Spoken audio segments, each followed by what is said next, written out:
कार्यक्रमाची सुरुवात आपण दीप प्रज्वलनाने केली.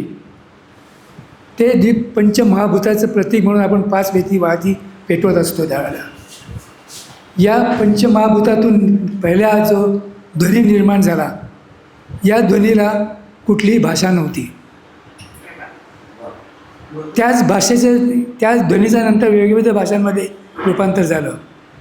तसंच पक्ष्यांना भाषा असते, प्राण्यांना भाषा असते, ते एकमेकांना कम्युनिकेट करतात.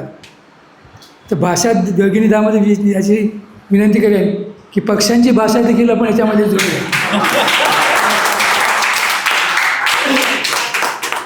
आणि ती जबाबदारी मी घ्यायला तयार आहे. एवढंच बोलतो मी, कारण वेळ भरपूर झाला आहे. सगळ्यांनी सांगितलं की इथे उपस्थिती फार कमी आहे. मी असं म्हणेन की उपस्थिती कमी नसून हे क्रीम ऑफ द सोसायटी. मला वाटतं एवढं बोलून मी थांबतो. धन्यवाद.